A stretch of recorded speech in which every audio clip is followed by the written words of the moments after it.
Salut YouTube, salut tout le monde, merci à toi d'être là aujourd'hui dans cette nouvelle vidéo. Moi c'est Alex d'Alex Mass Event. Aujourd'hui on va parler de ce tout nouveau DigiBoost que tu vois juste là. Pour t'expliquer un petit peu et recontextualiser la chose, je travaille sur ce projet depuis plusieurs mois. J'ai longuement réfléchi aux dimensions, à la hauteur, la largeur, la profondeur, la matière utilisée, le poids, bref. Voilà, pour avoir un produit relativement abouti qui corresponde à mes besoins, qui ne sera pas trop lourd à transporter et puis qui soit parfaitement fonctionnel et adapté à mes besoins. Et aujourd'hui, j'ai fait faire ce truc-là et qui coche pour moi toutes les cases, en tout cas pour une V1.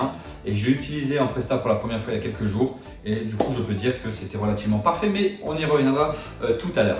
Du coup, pour t'expliquer un petit peu plus en détail, alors moi jusqu'à maintenant, j'étais équipé d'une table type camping, on va dire, tu sais, une table en plastique que tu ouvres en deux. Je te mets une photo juste là. Alors c'est pratique parce que c'est très léger, ça prend pas beaucoup de place. C'est relativement bas, donc il faut l'adapter avec le fly ou même mettre le couvercle du fly en dessous des platines ou du contrôleur pour le surélever. Et devant, je mettais des panneaux en lycra noir. Donc ça fait classe, ça fait propre. Par contre, moi ça me gênait un petit peu sur un point, c'est que ça fait 1,20 m de haut. Et en fait, le problème c'est que tu es majoritairement caché derrière cette espèce de drap noir. Et ça commençait sérieusement à me gêner parce que je voulais trouver une certaine proximité avec le client et que les clients et les invités puissent voir en fait le matériel qui est posé ici. Je trouve que c'est beaucoup plus joli de voir un contrôleur, de voir un PC, de voir quelque chose de bien ordonné, bien rangé, de voir aussi le DJ faire son taf, plutôt que de voir un lycra noir et en fait où on voit que au niveau des coudes. Voilà. Pour moi, ça faisait une petite barrière, une bulle un peu trop fermée que j'aimais plus, voilà, que j'ai bien aimé mais que j'aimais plus, et je cherchais à faire autrement. Et donc est née du coup cette fameuse idée. Allez, c'est bon, j'ai assez parlé, je te montre ça tout de suite, c'est parti.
Comme tu le vois ici, j'ai intégré une bande LED COB sur 1 mètre de long. Donc j'ai rémunéré sur 1,5 cm de profondeur et je suis venu l'encastrer à l'intérieur. Il y avait un scotch 3M, voilà, donc ça a été juste tout simplement collé. Et j'ai rajouté de la colle à chaud sur les extrémités de façon à ce que ça fasse vraiment un bon maintien. Pourquoi je l'ai encastré comme ça? Déjà parce qu'au moins il est invisible, premièrement. Deuxièmement, il est parfaitement protégé en cas de choc. Et ensuite, ça permet d'avoir une projection directe sur les tasseaux en bois qui sont d'ailleurs du chêne massif ici, que j'ai vitrifié. Au niveau des panneaux sur les côtés, comme la face avant d'ailleurs, donc c'est des panneaux de médium 15 mm qui ont été recouverts du coup de peinture noire glycéro. Et en fait, tu vois l'armature ici, j'ai fait un U et il y a une rainure d'environ 10 mm sur du coup les deux extrémités et on vient tout simplement faire glisser la planche entre ces deux rainures. Concernant les LED qui sont en façade, donc c'est une alimentation 24 volts tout à fait standard avec un petit module ici et qui permet du coup avec la télécommande de venir piloter les LED. Il y a une fonction jump, fade, strobe. Moi ce qui m'intéressait surtout c'est de pouvoir le dimmer et de régler du coup la puissance, l'intensité lumineuse qu'il y avait du coup en façade. Donc pour le brancher c'est ultra simple, la fiche elle est ici du coup en attente. Il suffit de venir le brancher, on branche l'alimentation électrique et puis terminé, ça se contrôle directement avec la télécommande. Du coup ici on est sur la face arrière forcément des tasseaux et donc tous les tasseaux verticaux sont posés comme ça. Moi j'ai mis un cordon de colle néoprène juste pour le contact et le maintien et puis je suis venu avec un laser faire des traits bien propres en mettant un petit coup de perçage pour que les têtes de vis soient vraiment rentrées dans le panneau. Voilà, donc ici tu retrouves la vis, vient faire contact dessus sur le support articulé. J'ai volontairement laissé un espace ici pour permettre en fait de mettre la main et de venir tourner la pièce comme bon me semble.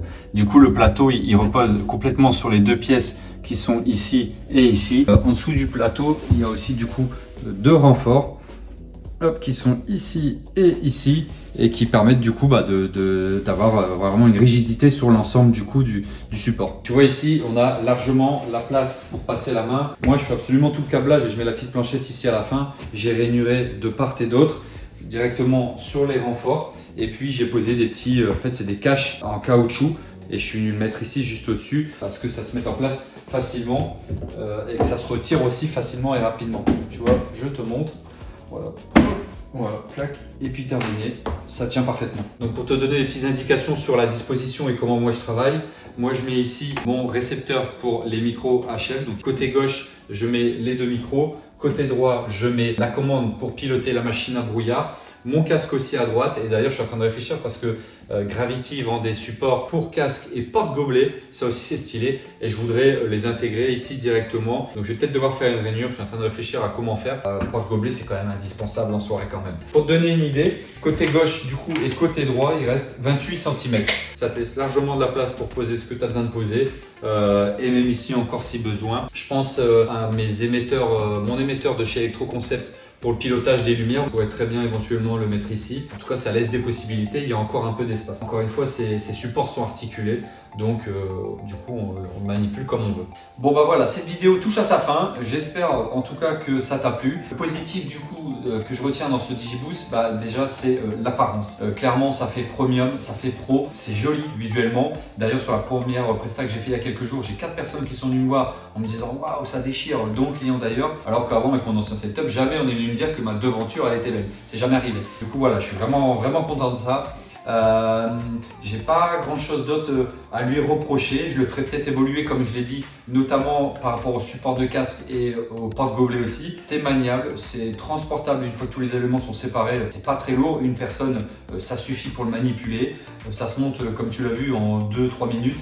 Je précise une chose, il n'y a aucune vis pour le montage. Bien sûr, la structure est collée, assemblée, vissée, mais pour le monter, comme tu l'as vu, il n'y a aucune vis. Une fois que tout ça est emboîté, on a quelque chose de relativement stable et de costaud. Ça bouge pas. Voilà, très clairement. Merci à toi de m'avoir suivi. N'hésite pas à t'abonner. Je t'invite d'ailleurs à le faire. Active aussi la petite cloche de notification pour les vidéos futures. Laisse-moi un petit commentaire pour me dire très clairement ce que tu en penses. Et surtout, je suis curieux de prendre les ressentis et de savoir ce que vous en pensez. Donc, n'hésitez pas à mettre un petit commentaire. Merci à vous. Prenez soin de vous. À la prochaine. Merci. Ciao.